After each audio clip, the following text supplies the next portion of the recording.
E aí, vamos estudar a lição? Gente querida, hoje nós chegamos num assunto em continuidade ao de ontem, ou seja, ainda sobre a besta que surge do mar. Um detalhe interessante para ampliar a nossa compreensão a respeito do assunto é que mar, de acordo com o capítulo 17, verso 15 do livro do Apocalipse, significa povos, nações e multidões. Ou seja, este poder, que já identificamos como Império Romano, por causa da correspondência com o capítulo 7 do livro de Daniel, surgiu do meio do mundo de então, ou seja, ali na Europa, no antigo mundo. Diante do surgimento deste poder, que tinha 7 montes, que já identificamos quais são, e 10 cabeças, que foi a própria divisão do Império Romano surgindo da Europa, como temos hoje, nós identificamos um período de dominação anunciado pela profecia. A profecia dá algumas citações de períodos. Ela fala de 42 meses, ela fala de um tempo, 2 tempos e metade de um tempo, lá no livro de Daniel. Ela fala também sobre 1260 dias. E tudo isso corresponde a um único período. 1260 dias é igual a 1260 anos, porque de acordo com a profecia bíblica, um dia é igual a um ano. Isso você encontra em Números 14, 34, Ezequiel capítulo 4, verso 6. Se um dia é igual a um ano, 1260 dias, 1260 anos, que corresponde a um tempo, 2 tempos e metade de um tempo, que também corresponde a 42 meses. Cada mês por 30 dias, cada dia por ano, 12 meses, 1260 dias, 1260 anos. Enfim, o raciocínio é bem prático e é bem claro de acordo com as orientações da própria Bíblia. E esse período de supremacia do Império Romano se daria a partir de um período de um estabelecimento definitivo deste poder romano.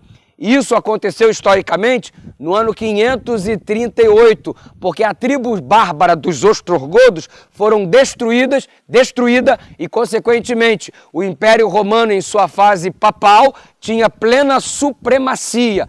E aí começou um domínio que durou exatamente 1260 anos. Quando é que terminou os 1260 anos? Se começou em 538 depois de Cristo, obviamente vai terminar em 1798. E em 1798 aconteceu a Revolução Francesa, cujo um dos principais atos foi exatamente o fato de depor o Papa Pio VI, tirando-o do poder.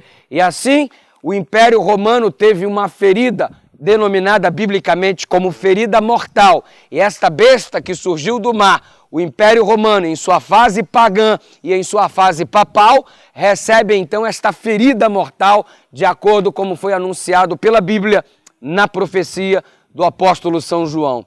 Sabe o que isso significa?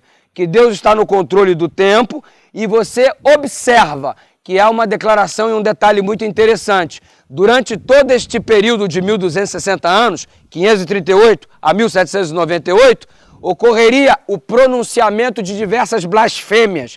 Blasfêmias essas que foram anunciadas também no capítulo 7, no verso 25 do livro de Daniel. Blasfêmias proferidas contra o Cristo, especialmente a que retirou de Jesus o contínuo sacrifício. Ele, como nosso sumo sacerdote, um ser humano, se colocando na posição de Cristo como sumo sacerdote. Uma blasfêmia é um ser humano outorgar para si a autoridade de perdoar os pecados da humanidade, perdoar os pecados das pessoas. Verdadeiramente, os pecados são perdoados pelo nosso Deus, que apaga do registro todas as nossas transgressões.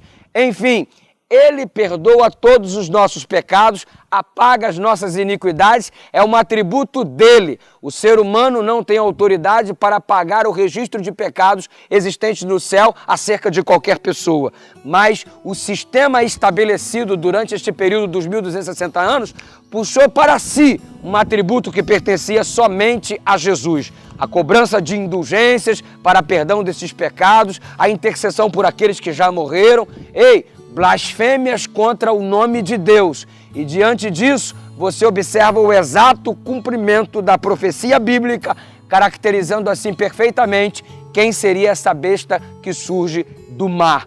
Você já definiu? Já está claro para você? Eu espero que sim, porque a profecia bíblica exatamente aponta para o desfecho final da história desta terra e precisamos estar preparados para tudo isso. De que modo? Coloque inteiramente sua vida nas mãos de Deus e estude as Escrituras Sagradas. Estude e Deus te abençoe e te conduza nesse estudo maravilhoso. Vamos orar. Pai querido, ajuda-nos a compreender cada vez mais os eventos finais para estarmos preparados para os últimos acontecimentos. Em nome de Jesus.